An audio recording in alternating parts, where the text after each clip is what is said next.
Hello and welcome to GPD video number 18, where I'm going to be talking about mentorship and expectations. Expectations, it's something that you should be all on the same page with your supervisor and yourself and your whole lab to manage conflict and make sure that conflicts do not arise. So what are these expectations? Many professors may talk about it in their lab meetings, or they may discuss it with you during the interview, but some of them actually lay them out on their website. So I'm going to show you one of those examples. And this is a professor at the University of Michigan. And here's the Schloss lab. And if you go under lab business, here he outlines the lab social contract. So here he has dear prospective and current members of the Schloss lab. What I describe is a social contract. So if you go down here, this is the overall theme is make the research group look good by your research, behavior, commitment, and citizenship. And he outlines all of the expectations for this lab. So first is about safety. And then there are general expectations for labbies. And then, if you scroll down, there are expectations for each rank of labbie. So he has expectations for himself. And for example, I will review your individual development plan and provide written feedback regarding your work in the lab. I will discuss these items with you in person. I will support you to attend one conference per year, assuming you have a poster to present. Okay. And then he has expectations for undergraduate students. And then let's go to graduate students. He has expectations with obtain at least a B in each of your classes, pass the prelim exam on your first try, and all these things that he expects from graduate students. So down here, if you're interested in TAing beyond the departmental requirements, speak with me before volunteering. Right? So you know what his expectations are, so you're not surprised by anything in the future.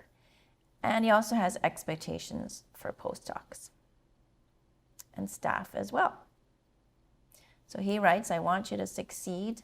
Although I have made it in science, my career is still very much in development. Just as your career development is dependent on me, I'm dependent on you. And he also says in here that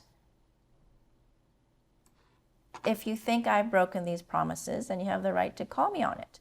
And if you do not think that is likely to be productive, you should contact the departmental chairperson. So this supervisor has gone far and beyond what usually PIs do in this sort of situation. And if your supervisor does not have these expectations outlined in their website, it's something that you probably want to discuss before you start the lab. Just with a simple question, what is your expectation of me? What is your expectation of the entire lab? And it might be a good idea to do this once a year at least. Your expectations for the first couple of months, and then expectations of the year, and expectations for a PhD package. What does it take to have a PhD or a master's degree for them, for the supervisor, so you're on the same page. So all along the lines with expectations, we're also going to talk about mentorship. So mentorship is also not just the mentorship from your supervisor, but also mentorship that you have with your mentees, with your undergraduate students or junior graduate students that you work with in the lab. I have supervised a few mentorship programs, and I just want to give you some notes and tips on a very good mentorship program. So there are various ideas of thought about how to match up mentees with their mentors. And some programs have gone on and matched the mentors with their mentees, and some programs do a random match. And I think through the years that I've done this, I see that the random match works just as well, given this is a graduate department and most students in the department are graduate students. And you don't really have to match based on their research or based on their career interest, because the mentorship that the senior student is giving the junior student is really going to depend on the actual curriculum and what they're trying to achieve. So what do I mean by mentee-driven mentorship? So most mentorship programs that I've run across is that they set up the first networking session and they meet with their mentor, and then they're asking, okay, what kind of questions do you have? Or the mentor tries to assume they know what the mentee wants to be mentored on. What I would recommend is use the individual development plan, so the mentee fills that out, and then now they have their skills that they want to work on for the next few months or for the year. Then the mentee takes this sheet to the mentor and says, well, here are some skills that I think I really need to work on. For example, I need some help with communication to the lay public. How can I do that? And now the mentor can mentor them through that process, either by pointing to resources or helping them with their first student seminar. So then how do we keep this momentum running in a mentorship program? Is you have to be mentoring what's relevant to that student at the time. So also using their individual development plan, but on top of that, you should be looking at what's going on in the PhD curriculum or the master's curriculum. So I'll give you an example here on the whiteboard. This is what generally a PhD program looks like. Okay, so I have here years 1 through 5 and sort of the major things that happen during the PhD.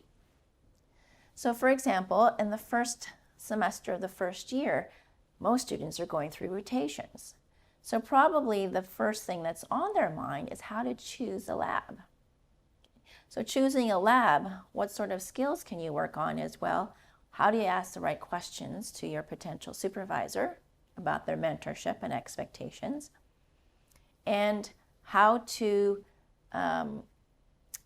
what are the principles of conflict management? And that helps with choosing a lab that's the best fit for you. And then if we go on to the next year, they're probably concerned about their project proposal or their transfer. So they may want some help with their presentation skills. And also starting first year, they might need some guidance in, well, what scholarships should I be writing to? And how do I effectively write a general summary of my research, of the research proposal? Then later on, they may be interested in teaching, mentoring, and all the teaching and mentoring that is involved in graduate school. Also, you have to be aware of issues with equity, diversity, and inclusion, which can be incorporated as early as first year. And then in the second year usually is when they start giving departmental talks. So at that point, the student will be concerned about presentations. So here, the senior student may help the junior student work on the presentation skills that are appropriate for the departmental audience. And all throughout, the students should be making sure that they are being aware of their own wellness and the wellness of people around them. And somewhere in year 3, usually, we start finding first publications. So at this point, they may need some extra guidance on where to go for help for writing. And then life beyond the PhD, they may ask you some questions about, I'm trying to think about what I want to do and I have no idea. What are some of the resources? So these are some of the general outlines that a student may go through a PhD program that the senior student who's up in year 4 or 5 can help the junior student. So using the timeline of what's important to them at that time and the individual development plan will help optimize your mentorship for your mentee. Thank you.